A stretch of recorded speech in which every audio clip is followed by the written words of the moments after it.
Olá.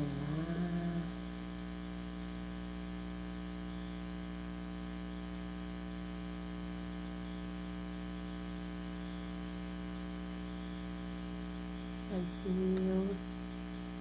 Olá. Eva, Jéssica. Muito bem, boa noite. Bem-vindas. Nós vamos aguardar a Isabel entrar para a gente começar a conversar. Boa noite, boa noite.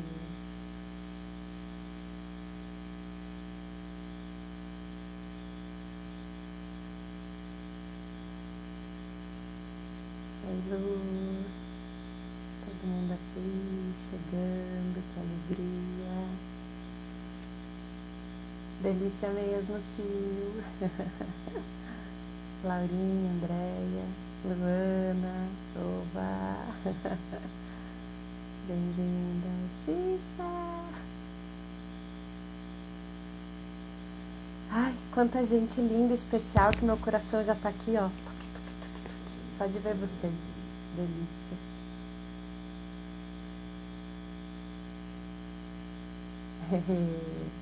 Vamos aguardar a Isabel entrar.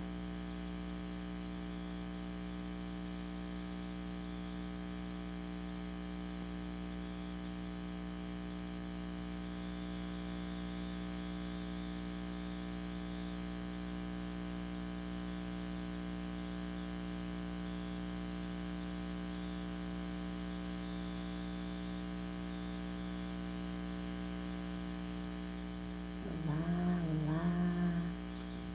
Boa noite. Oi, Isabel. Cadê você?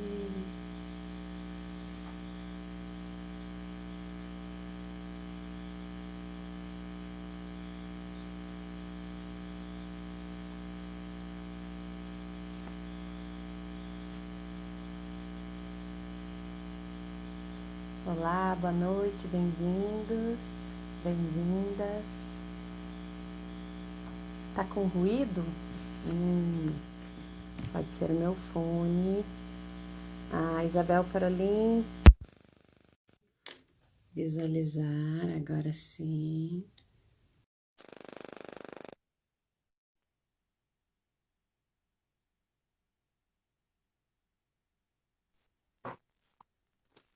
Olá! Boa noite, Isabel. Boa noite, Paula. Muito bem, que bom que você chegou.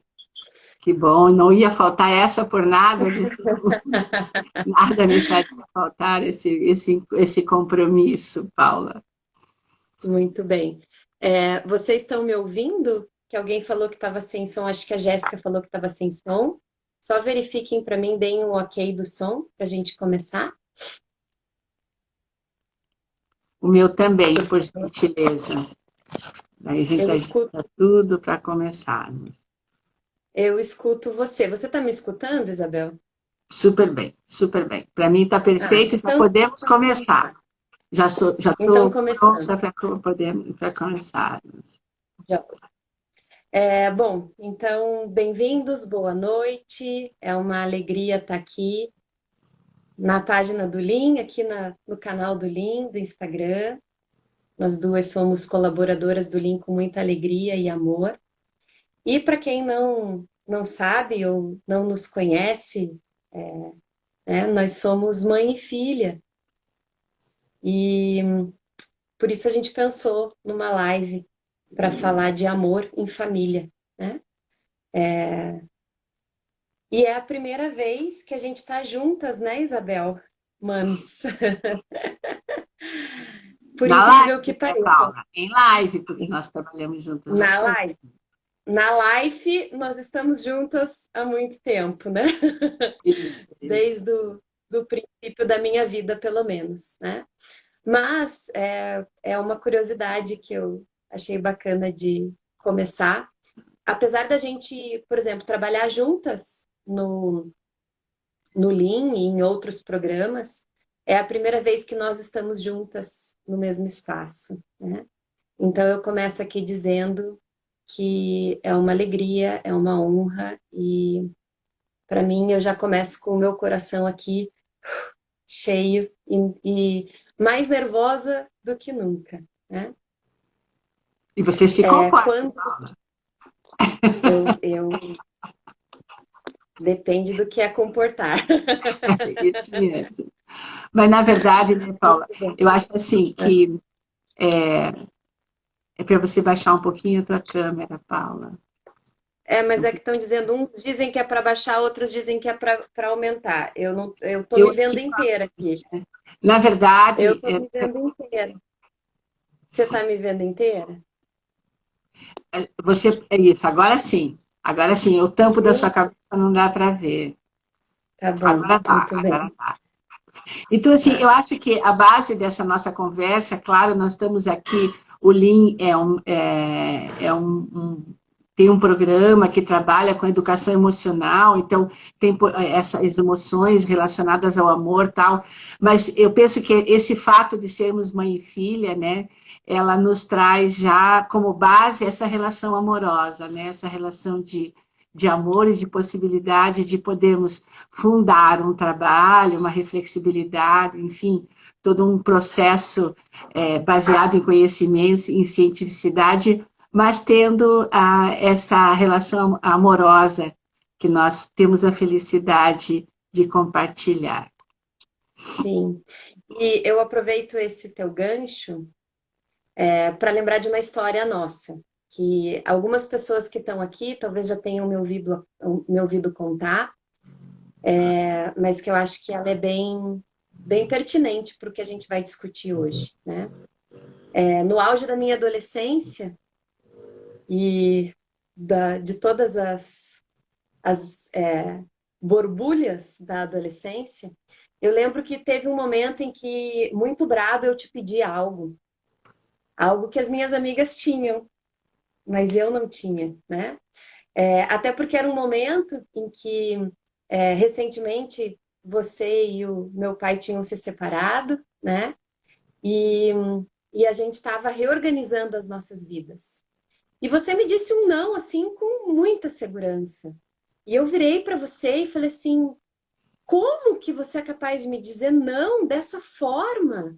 Você não está nem aí se os meus amigos, se eu vou me frustrar, tipo, que tipo de mãe é você, né? As mães das minhas amigas são muito melhores.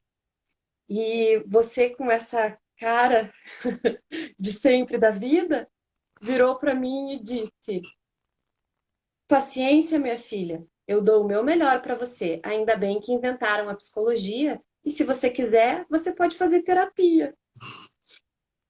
E eu saí muito nervosa de lá, pensando: que espécie de mãe é essa que diz que bom que você pode fazer terapia e não tenta ser a melhor? Passado alguns anos, eu sou mãe agora, né? Mãe de 2 dos seus netos. E netos do Miro, que entrou aí agora. E já falei várias vezes para os meus filhos que eu aprendi com você, minha mãe, que a gente precisa dar o melhor da gente, enquanto mãe e pai. Que a gente precisa ser inteiro nessa relação. Mas que mesmo a gente sendo inteiro e dando o nosso melhor, a gente não vai alcançar e atingir o que os nossos filhos esperam, né? E até por isso que os nossos filhos vão atrás de construir o que eles entendem, né? Que precisam construir e se movimentar para a vida. Não é assim, Isabel? Nunca ninguém vai acreditar, Paula, que nós não ensaiamos a nossa fala, mas tudo bem. Mas você falando sobre isso, me fez lembrar de uma coisa que eu tenho gostado muito de falar, sobretudo nesse momento histórico que nós estamos vivendo, que é o ideograma chinês, né, o mesmo ideograma que representa perigo e oportunidade. Então, assim, eu acho que você descreveu aí uma situação perigosa, né, na relação mãe e filha, caso você não compreendesse isso, não viesse a compreender e tomasse isso por uma falta, né? E essa falta poderia ter causado algum tipo de repercussão na tua vida. Mas nós vivemos um momento de perigo e oportunidade, né? Isso, eu queria começar a minha fala, nossa fala tem por base, né, a questão da amorosidade. E nós vamos tentar trabalhar isso sobre o aspecto, né, afetivo das relações, mas também fazendo um link com a aprendizagem, que é o que muitas pessoas aqui buscam nesse momento, nessa live. Então, assim, o perigo, ele pode paralisar, ele pode, tanto nas relações familiares, numa situação como essa, em que uma mãe é pega de surpresa, né, como o cotidiano de todos nós, como na situação que estamos vivendo hoje, de termos de estar em casa, de afastamento social, enfim. Então, o perigo, ele pode nos paralisar, através do medo, através de emoções, enfim, que quer nós saibamos lidar ou não, né? Eu acho que em algum momento todo mundo sentiu medo nesse momento. E teve que articular e teve que buscar tudo que tinha de bagagem pessoal para lidar com essa situação, com as restrições que estamos vivendo e tal. Mas a junção desses dois significados no mesmo ícone, né? Perigo e oportunidade, também nos faz pensar nas pessoas que têm condições de viver isso, esse momento como oportunidade. Eu digo que tem condições porque algumas pessoas não têm nem condições de parar para pensar, né, refletir sobre isso, porque estão lidando com situações muito primárias, né, e com emoções muito primárias, né, que nos levam muito ao bicho que há em nós, né, as nossas raízes mais profundas. Então, e qual é essa oportunidade? Né? Qual é a oportunidade que nós temos nesse momento? Então, é de viver num mundo de possibilidades, vai depender de cada família, vai depender de cada construção, vai depender de tantos aspectos que vêm desde da situação sociocultural da família, até a capacidade que essa família tem de conversar, né? De abrir esse diálogo e de poder mesmo trazer, né? Eu sempre digo que essa é uma oportunidade para resgatar a família, para aprofundar laços na família ou para criar uma intimidade maior, né? Ou seja, muitas famílias estão resgatando laços e não tinham consciência disso quando começaram esse resgate, né? Nesse Sim. momento que foi sofrido para todo mundo, tem sido, ainda será algum tempo. Nós estamos agora com as crianças, com os adolescentes, numa fase de que já fizeram tudo que tinham que fazer e agora querem voltar para a escola, para o recreio, para as relações, né? Nós vamos Isso que eu falar ia de dizer. relação aqui, né? Sim, Então, isso que eu ia dizer. A gente começou esse momento todo, né, não sabendo quanto tempo, e a gente segue não sabendo por quanto tempo nós ficaremos em casa, né? Nesse contato íntimo e frequente, né, com os nossos filhos, com a família, com as pessoas que moram conosco.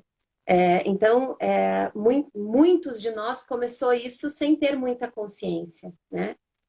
Por isso a importância da gente seguir falando, né, e refletindo a respeito das relações. Porque se as pessoas paralisam, né, a neurociência nos mostra que paralisam porque entenderam que estão em perigo. E quando a gente está em perigo, né, o nosso cérebro nos manda sempre a mensagem, né, de que a gente precisa lutar ou fugir. Então, esse paralisar, ele é uma resposta automática do nosso corpo, né? Do nosso sistema nervoso. Então, a gente precisa, enquanto família, construir relações de fato amorosas, afetivas, de apoio, né, uns com os outros, para que a gente possa sair desse estado, né, de tensão, de luta ou de fuga, e que a gente possa construir um, ambiente né, de mais calma, de maior equilíbrio, que a gente possa ressignificar tudo isso que nós estamos vivendo, não é mesmo?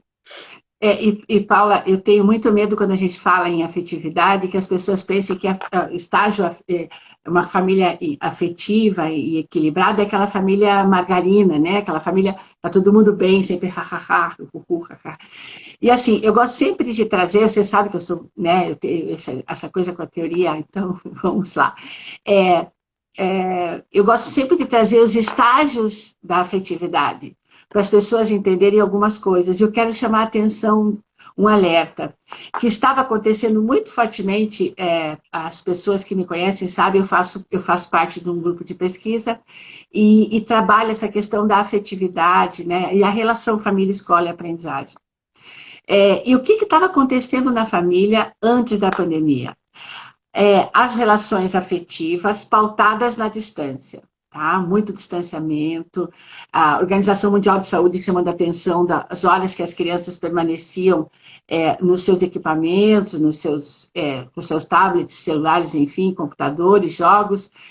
Mas também o WhatsApp contando que sobretudo uma mulher demorava em média 20 minutos no máximo para responder um WhatsApp. Isso quer dizer uma interrupção atencional, isso quer dizer uma interrupção de presença, de qualidade de presença constante. Junto com isso, aumento de estresse feminino, não sei o que, tá? Os homens com um pouquinho menos, mas também não, um pouquinho menos de tempo, dessa interrupção atencional, mas não muito diferente das mulheres, ou seja, que faz a gente inferir que a família estava se relacionando muito por ícones, né? E esses ícones facilitam tanto a comunicação. Uma comunicação que nós teríamos que trazer aqui muito claramente que tipo de comunicação é essa. Porque quando se fala em comunicação, nós vamos ter vários tipos de comunicação. Mas existe uma comunicação entre pessoas, né? E no desenvolvimento entre pessoas, na questão do presencial. E eu só posso entender um ícone se eu percorri esses estágios do desenvolvimento da aprendizagem. Quais são esses estágios? O primeiro estágio é o estágio sinestésico corporal. Isso é Vallon. Você sabe que é um autor que eu gosto, que eu sempre estudei e tal, e que eu acho que ele tem as respostas que eu preciso quando eu tenho que explicar um fenômeno. O primeiro estágio é sinestésico corporal. O que é isso? É do afago, do beijo, do corpo a corpo. O tom de voz também faz parte desse sinestésico corporal. Tom de voz toca. Respiração toca, ouvir batimentos cardíacos da proximidade, tudo que tem a ver com proximidade toca as pessoas. Tanto é que quando você pergunta hoje para uma criança, e hoje em especial atendi uma criança de 6 anos, e ela disse assim, eu tenho vontade de chegar bem pertinho da minha amiga, porque ela disse que ela tem um cheirinho sempre de Nescau de manhã. Quer dizer, ela está com saudades do cheiro do Nescau que a amiga sempre tem. Ela vem tomando, diz que um Nescauzinho no carro, que ela tem um copinho. Ela até me contou o copinho que às vezes ela leva, que às vezes ela não leva. Ou seja, essa menina está com saudades da proximidade, tá? Esse é o primeiro estágio, sinestésico corporal. Então, uma criança, quando ela passa por isso, ela passou por isso, ela brincou, ela teve beijo, abraço, afago, enfim, tudo que uma criança precisa. O segundo estágio, segundo Vallon, é o da linguagem, os das linguagens, né? Então, aí sim ela entenderá um beijo, uma piscadinha, uma expressão, enfim. E até aí entraria os memes, os ícones, enfim, todo esse tipo de comunicação que faz lembrar. Então, qual é o efeito dessa comunicação numa criança, num jovem ou mesmo num adulto? Quando você diz assim, te amo, aquilo reverbera nela e essa linguagem faz com que ela faça uma associação e o sinestésico corporal dela recupera essa memória corporal, tá? E o terceiro estágio é o estágio do direitos e deveres, que está mais ligado aos adolescentes, né? Que eles gostam de defesas de ideias, uma coisa mais filosófica, mais retórica, tal, mas que também tem que acionar essa linguagem, né? Então, e nesse terceiro estágio, a pessoa reconhece o amor, não precisa nem dizer, ou, por exemplo, de chegar num lugar e tá lá o seu prato de comida preparado, seu bolinho, ou um chá, ou, enfim, alguma coisa que faz pensar que aquele gesto está imbuído de amor. Então, por que que uma pessoa não reconhece o amor da outra, né? Que é esse terceiro estágio? Porque talvez ela não tenha tido uma linguagem que a fez acionar o seu sinestésico corporal. Tá? Então, o que acontece? Então, por isso que eu digo, resgatar, aprofundar, né, a intimidade, ou até criar de novo esses laços. Talvez algumas famílias vão ter que rolar pelo chão com seus filhos para restaurar uma linguagem, para que ele possa Isso que eu ia reconhecer. trazer agora, né? E aí a gente está dentro de casa, né? Dentro desse isolamento, né? Vivendo esse isolamento, esse distanciamento social. Então, as crianças menores, né? Deixaram de ter esse contato físico entre elas, né?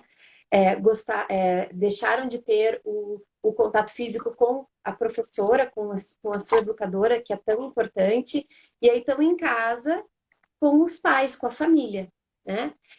E muitas vezes os pais, nesse período em home office também, né? Alguns tendo que sair, enfim, as realidades são diversas, né?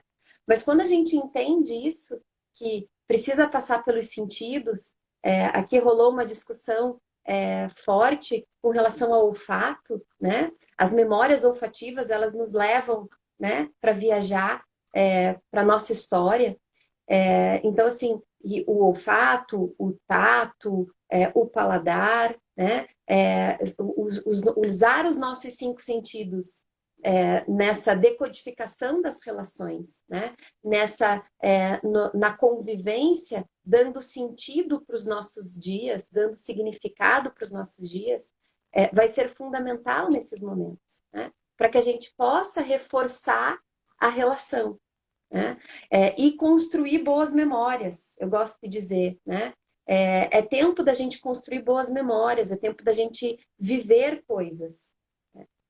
E ter essa consciência dos estágios é entender assim que é isso, pode ser que o seu filho adolescente precise ainda de muito contato físico, ou pode ser que não, ele já tenha tido, né? E então você vai construir essa relação de uma outra forma, né? Aqui em casa, por exemplo, uma das coisas que o meu filho mais velho, de 13 anos, é o responsável pelo café, né? Então, quando ele está com o pai dele, o cheiro de café me traz ele, né? E quando ele volta para casa, ele volta saudoso por fazer o café depois do almoço, né? Isso é vivência, isso é história, né? Isso é forma da gente ir construindo esses laços amorosos, não é? A, a, Quando a gente trabalha, né, autoconsciência, né, Paula, a questão de tomada de consciência, a gente sempre diz assim que cada pessoa, que o mundo, na verdade o mundo são histórias, né? A gente conta histórias o tempo todo, contamos histórias para nós, contamos histórias para os outros. E a nossa identidade está muito relacionada a isso, a contar histórias. E você veja o perigo que é o perigo dos ícones, dos coraçõezinhos, das mensagens curtas, codificadas com pequenas palavras e tal, para crianças que têm uma questão da comunicação e da linguagem ainda em desenvolvimento, né? O que é o amor para uma criança? Quantas crianças chegam e dizem assim para os seus pais, eu quero tal coisa, né? Porque ela está querendo, na verdade, a atenção, o amor. Quantas crianças recebem, ou jovens mesmo, recebem tudo que desejam, mas não se saciam nunca, porque o seu desejo, na verdade, não é que o pai, que a mãe lhe dê uma coisa, mas que o pai se dê a eles, né? Se faça presente. gente se presentifique.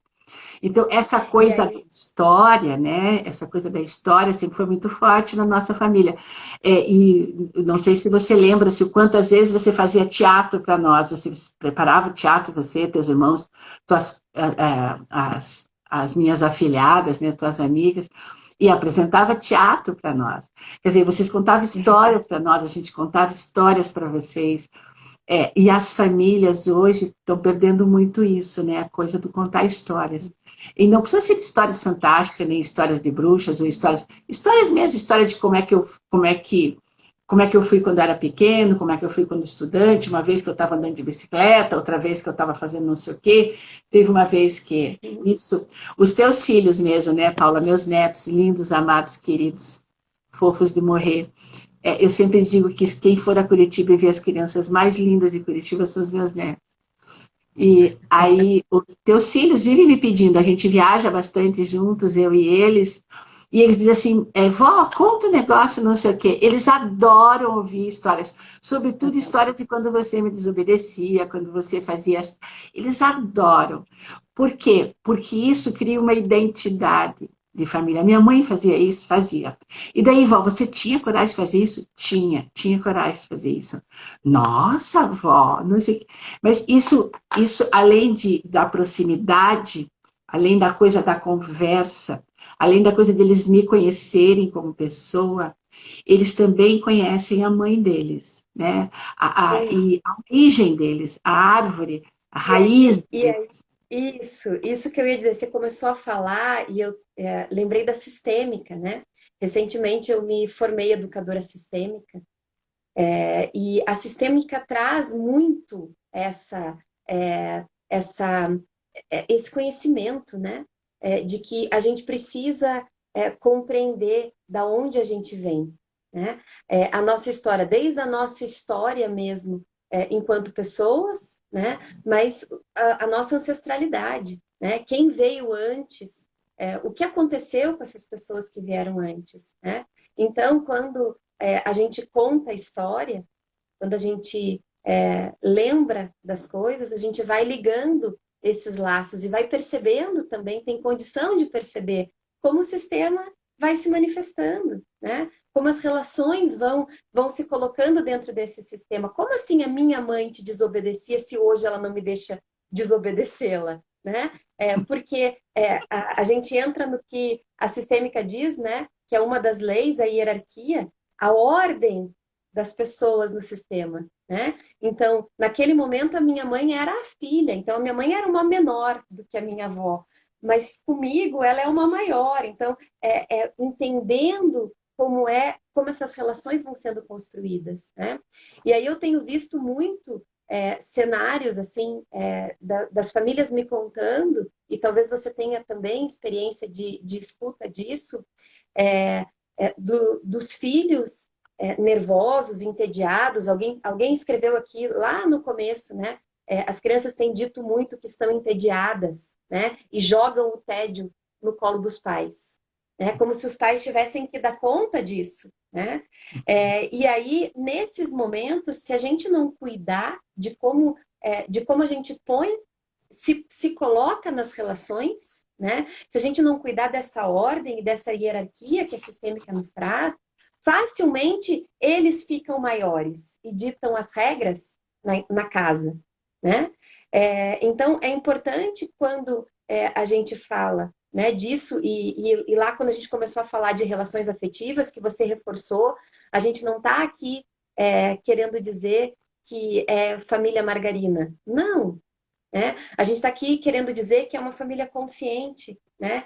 Dos seus papéis, dos desafios que a gente precisa conseguir vencer juntos, enquanto família, né? Ou com as pessoas que estão dentro de casa conosco.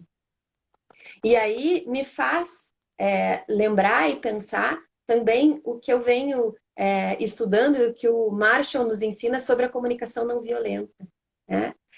Que é uma forma da gente se comunicar com os nossos filhos, com os nossos companheiros ou companheiras, com as pessoas, né, que hoje que convivem conosco, sem perder esse lugar, né, que é eu entendendo quais são os meus sentimentos em cada momento desse, né?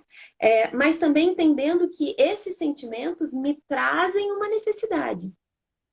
Só que nessa relação com os meus filhos, principalmente, ou com meu companheiro ou com a minha companheira, com as pessoas que convivem comigo, nessa relação, os meus sentimentos e as minhas necessidades também geram sentimentos e necessidades no outro, né? E aí eu preciso conseguir fazer essa harmonização, né? Como é que a gente consegue entender, né? Contemplar, perceber o nosso sentimento e a nossa necessidade, contemplar o sentimento e a necessidade do outro e seguir convivendo em paz, num ambiente amoroso, respeitador, não violento, não é? E daí, não, quando joga a frustração no colo da mãe, do pai, da avó, enfim, é dizer assim, epa, isso aqui não é meu. Isso aqui é seu, você tem que dar conta disso, né? Mas você falando, Paula, eu anotei aqui umas coisas que eu queria resgatar. Primeiro, tem um quadrinho da Suzanita, a Mafalda, conversando com a Suzanita, que eu adoro. A Suzanita diz assim, por que é que a gente não entende os adultos? Pergunta para Mafalda, né? Mafalda é uma grande filósofa. Daí a Mafalda explica para a Suzanita, porque os adultos são que nem um filme quando a gente entra no meio do filme. A gente não entende porque entrou no meio. Então, os adultos também, quando a gente chegou, eles já tinham começado. Eu acho essa frase fantástica. Quando a gente chegou, eles já tinham começado. Essa sensação, as crianças, os nossos adolescentes, precisam ter a sensação, a sensação não, a sensação também, porque a sensação é sempre corporal, né? Uma compreensão que o sujeito se apropria. Mas ter o entendimento de que quando eles chegaram, esse filme já tinha começado, porque os adultos já estavam aqui. Então, essa questão de hierarquia. Tanto é que várias vezes os meus netos, por exemplo, quando eu estou viajando, eles diziam assim, então você podia pedir para a mãe liberar isso, né? Tal coisa assim. Eu digo assim, não posso fazer isso. Eles dizem, mas por quê? Você é a mãe dela, você pode mandar. Eu digo, não posso fazer isso porque eu não posso desautorizar a sua mãe. A sua mãe já tomou uma decisão. E eu não sou mais mãe dela que autoriza ou desautoriza alguma coisa, que decide alguma coisa em casa. Agora eu sou mãe dela só como eu tenho essa missão de ser mãe, mas não mais uma mãe educadora. Tua mãe já está educada. Tua mãe hoje educa os filhos. Aí eles ficam loucos da vida. Mas você pode fazer isso por nós. Às vezes eles vêm quilômetros e quilômetros da viagem tentando me convencer de que eu teria condições de fazer isso. Eu digo, não teria condições. Não teria nenhuma chance, por vários aspectos. Ou seja, a questão da hierarquia mesmo, né? E aqui eu estou tomando a coisa dos avós, o papel dos avós na vida das crianças, que é uma fonte de amor, né? Que é uma fonte de afeto, de presença, mas não pode ser uma fonte de desautorizar os pais, né? Pode até não concordar, isso é legítimo, faz parte das relações. E por isso que eu, ao buscar essa questão da hierarquia, eu lembro dos avós que não podem desautorizar os pais. Porque aí agora eu falo como avó, nós já tivemos o nosso tempo de educar nossos filhos, agora os nossos filhos precisam ter o tempo de educá-los, né? E de errar e de acertar como nós fizemos, né? Agora a gente pode conversar, né? Uma conversa sempre cai bem, não é isso? Vamos conversar, tomar um café, um chazinho, vamos conversar. O que você está pensando quando você está fazendo isso? Minha filha, não sei o que, tal, meu filho. Enfim, é esta relação de proximidade que permite a conversa. E conversar não é sempre chegar a uma conclusão, né? Não é sempre chegar a um fim comum ou a um resultado comum. E a outra coisa que me chamou a atenção da tua fala, Paula, que eu caminho por outros teóricos, né, mas na verdade a gente sempre se encontra, é a noção de trabalho, né? Então, assim, as relações dão trabalho, né? Ter filho dá trabalho, ter neto dá trabalho, enfim, ter amigos dá trabalho. O amor é uma construção também, né? Eu adoro, eu fui buscar alguns teóricos, eu tenho um amigo que o Celso Vasconcelos, que estuda e pesquisa o amor, até pedir para ele um conceito de amor bonito, tal, que pudesse ser encantador, envolvente. E eles me mandaram, ele me mandou um texto denso, enfim. Aí acabei ficando com um conceito que eu já tenho há tempo, de Teilhard de Chardin, que diz assim: o amor é quando você se afiniza com o outro. Quer dizer, é um conceito extremamente simples, mas extremamente complexo, né? O que é essa afinidade? Afinidade construída, né? Onde se constrói essa afinidade? Na conversa, na relação. Então, isso dá trabalho, isso custa tempo, isso dá bolinho, isso dá chá, isso dá café, isso dá caminhada, isso dá sentar no jardim, isso dá, enfim. E isso dá parar tudo que está fazendo, né? E retomar o que está, o que aconteceu, o que está acontecendo, fazer com que a criança ou o adolescente ou o jovem reflita a respeito daquilo, né? A importância da gente ir entendendo que nós, enquanto adultos, né, nessa relação nós precisamos sim ajudar, né? Que os nossos filhos, as nossas crianças, os nossos jovens saibam lidar com as suas frustrações, né? Nessa relação, nessa construção, né? Do ganha e perde, entendendo que discutir ideias não quer dizer perder o amor, né? Entendendo que ter algo que lhe é negado não quer dizer que o pai, a mãe ou a pessoa né, que lhe educa, que tem essa função, não lhe ama, né? Mas sim de que há uma responsabilidade mesmo, né? De algo que precisa ser feito, ser dito. Então, educar dá trabalho. Educar com amorosidade dá muito mais trabalho. Né? Porque aí a gente também entra num ponto, né, que a gente vem falando bastante, que é a importância da gente olhar para dentro, né? Olhar para nós mesmos, né? E perceber, às vezes, e de novo eu trago a sistêmica aqui, Bert Hellinger, ele fala que às vezes a gente responde para os nossos filhos não como os adultos da relação, nós respondemos como as crianças. Né? E em muitas situações, se a gente não está prestando atenção em como nós estamos, qual é o quadro geral da nossa emoção, né? De como nós estamos nos sentindo, às vezes a gente responde no impulso ali e é briga de criança com criança, né? Porque a gente entende que o filho tem que obedecer só porque tem que obedecer. E quantas crianças estão colocando questionando os seus pais, questionando os limites, questionando as relações, nesse momento em que está tudo tão intenso. Né? Então, olhar para essa construção amorosa que dá trabalho, né? E que exige essa troca, né? E esse movimento que é constante, né? De compreensão. Então, por isso, de novo, né, de compreender quais são as necessidades. Às vezes uma criança grita, chora, não dorme, né?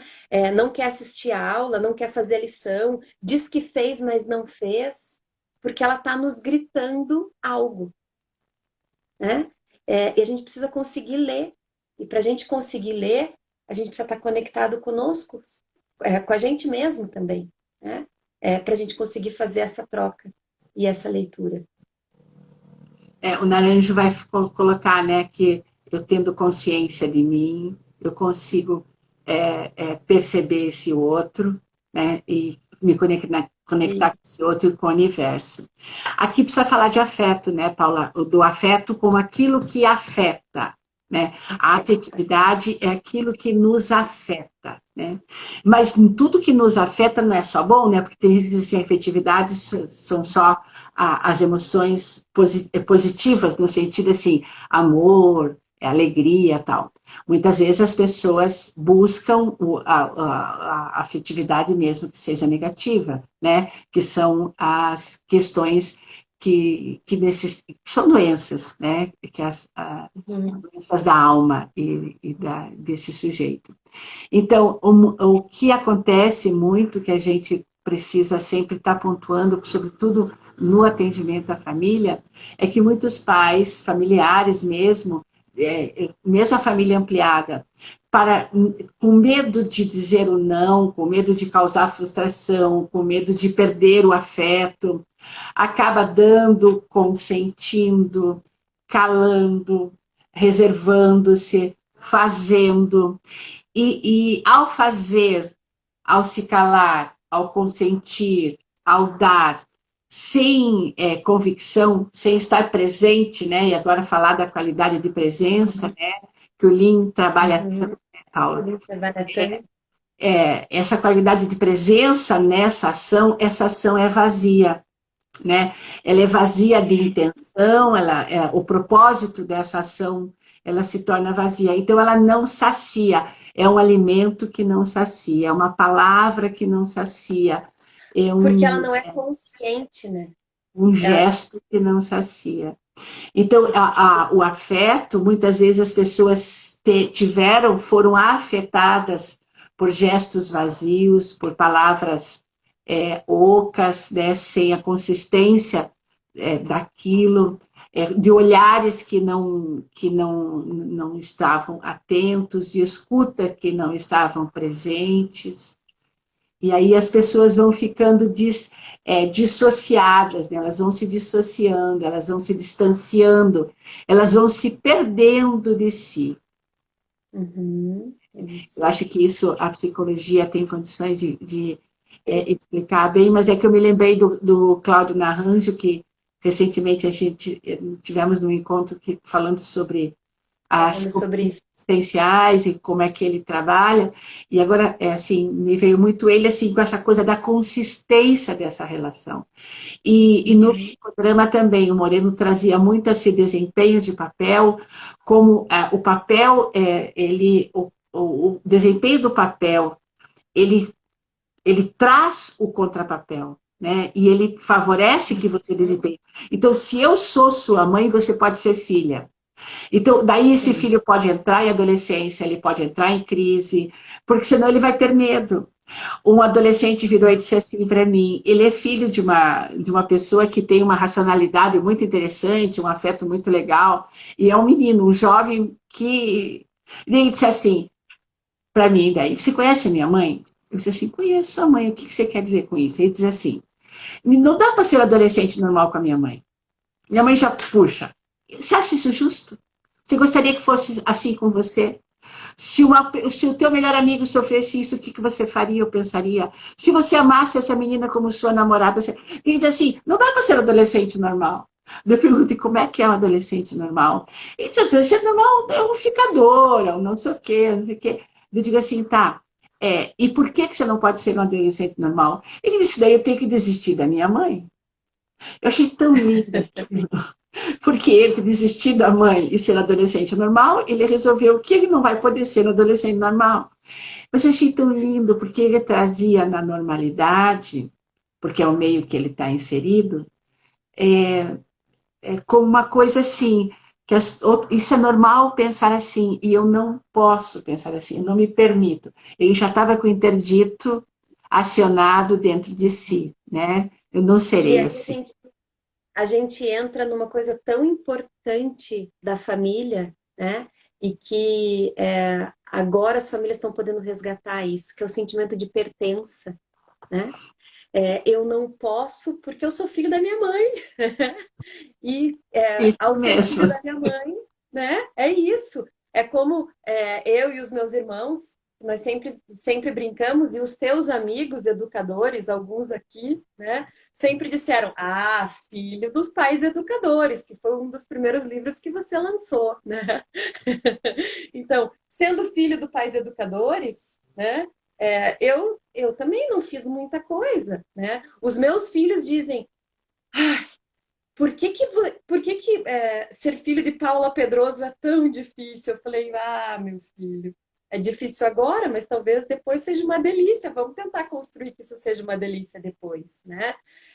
Porque é isso, isso nos traz um sentimento de pertença, né? Nós pertencemos a algo que é muito forte, né? Porque o sistema, por si só, ele já diz, você pertence a isso, né? Mas, quando a gente reforça isso na nossa fala, na relação, né? A gente pontua, ó, é isso é importante, pensa no outro, né? Por que que essa mãe possivelmente faça isso? Porque ela entende que desenvolver empatia, compaixão, solidariedade é algo muito, muito importante. É um valor muito importante dessa família, né? Então, vamos fazer isso acontecer de fato, né? E aí, aproveitando que a gente está no linha aqui e nós temos 15 minutos, só para você ir se organizando no tempo aí, Isabel, tem uma coisa do que você traz da Eu presença. estou achando graça de você me chamar de Isabel, mas tá. Eu faço um esforço grande para isso. Vocês percebam que eu dou uma paradinha e chamo Isabel. A gente estava falando de presença, né? E da qualidade da presença. A doutora Susan Andrews, que foi a minha professora no meu curso de biopsicologia, ela diz sempre que a gente precisa, sim, prestar atenção quais são as histórias que a gente conta para nós mesmos, né? Porque muitas vezes a gente mora nesse mundo das histórias e não no mundo presente, não no aqui e agora, que o psicodrama e que o mundo, né? E o Lean, ele traz muito forte, né? Esse movimento de ampliação da nossa consciência, de melhora na qualidade da nossa presença, né?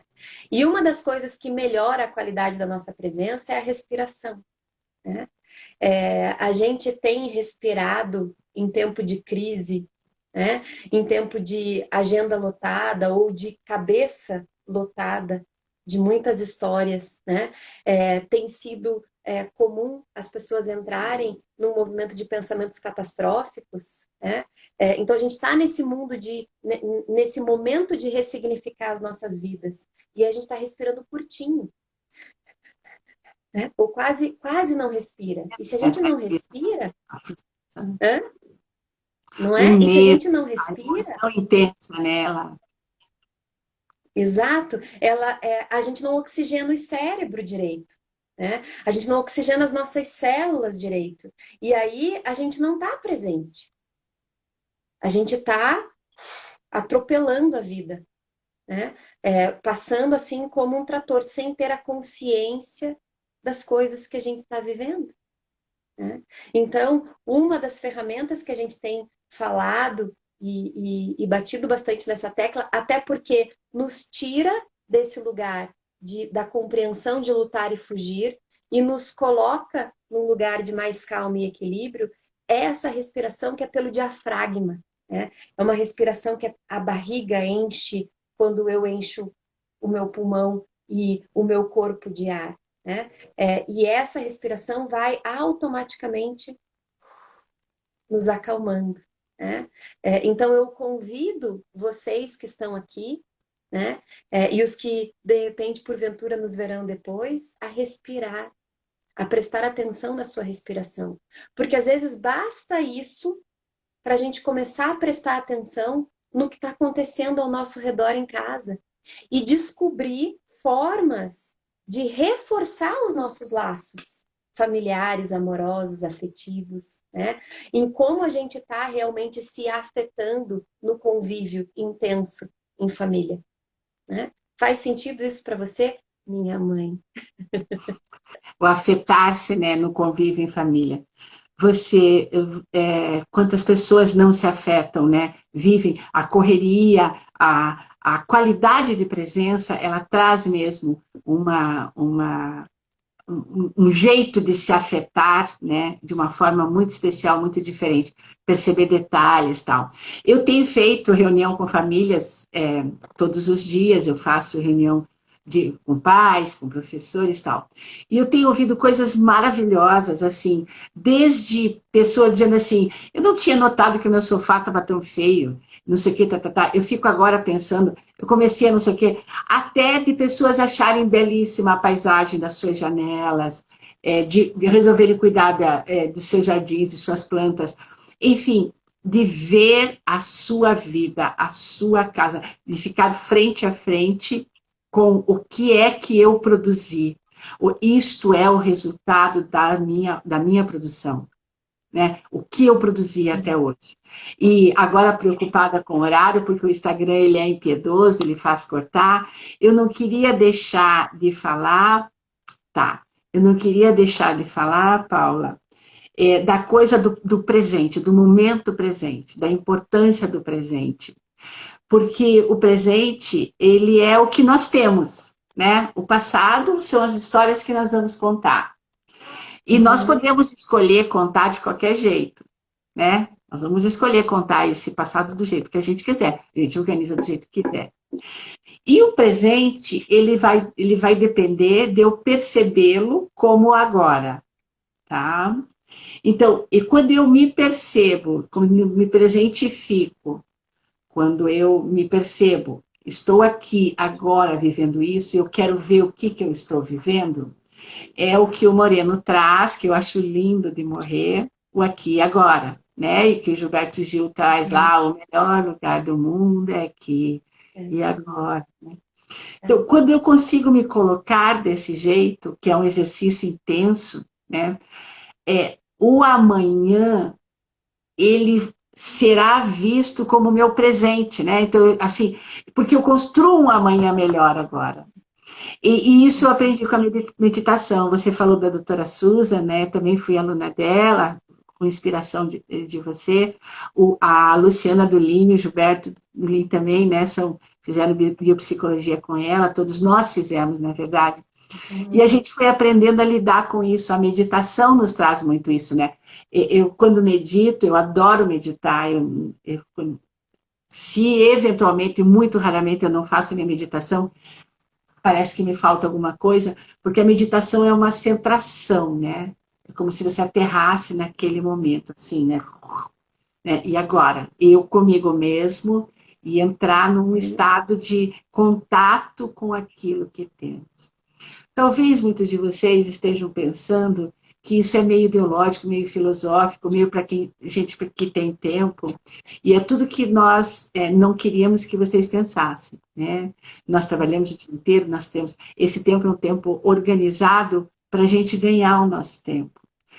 Eu estou dizendo isso de ganhar o tempo, porque eu quero dizer para vocês que eu nunca achei uma afirmativa tão interessante, e eu vi isso em vários autores, por isso eu não posso citar um, mas o último que eu vi foi o Ailton Krenak, foi que o presente é um presente que a vida te dá.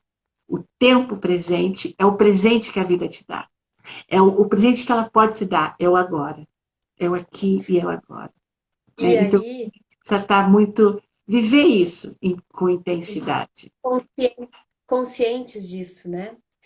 E eu pego essa tua fala que você traz e trago aqui mais uma coisa que o Lin deliciosamente vem pulverizando, né, para todos, que é a necessidade de um hábito de autocuidado e autoamor, né?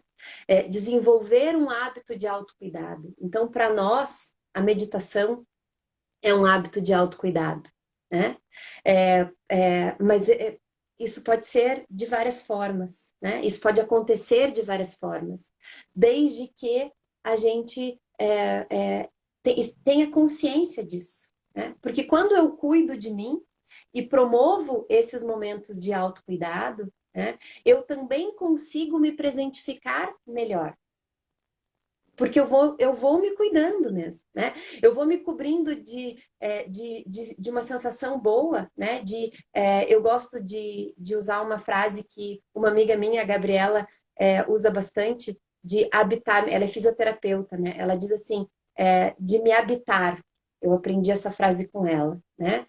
Então, quando a gente se cuida, a gente respira profundamente, a gente vai conseguindo se habitar, né? E isso é muito precioso. E só aí, então, a gente consegue oferecer para o mundo algo melhor, né? Porque a gente está presente, entendendo a qualidade dessa presença e a oportunidade de estar presente. Para a gente construir um futuro, né, que seja diferente, que seja pautado numa consciência, numa ampliação de consciência maior, né? Esses dias me veio, assim, eu acordei e fui fazer a minha meditação, e depois da minha meditação me veio uma frase, assim, muito forte, e eu até escrevi no meu Insta, né? Se nós nos apegarmos ao passado e a como nós fizemos as coisas no passado, o nosso futuro só nos dará notícia do que já passou. Então, se tem um tempo que a gente pode fazer diferente, né? E que a gente pode fazer, ressignificar todo esse momento que a gente está vivendo, né? É o presente agora, é o aqui e agora, né? E para isso a gente incrivelmente ganha muito tempo, né? Por conseguir isso. Paula, eu estava aqui com um monte de opções, eu trouxe algumas coisas que eu gosto da literatura, eu gosto muito de ler literatura. E eu gostaria de encerrar a minha fala, eu teria ainda muita coisa para conversar, eu estou até com uma xícara de chá, não sei se vocês viram aqui, que eu quis dar esse caráter dessa coisa gostosa, de estar conversando com a minha filha, com a minha companheira de trabalho, com a minha amiga, enfim, e com todos que nos prestigiaram, que deram esse voto de confiança a nós. Eu queria trazer uma mensagem que o Guimarães Rosa, em Grandes Sertões Veredas, tem uma passagem que eu acho linda, eu queria deixar essa mensagem para as pessoas que aqui estiveram. Ele diz assim: o correr da vida embrulha tudo.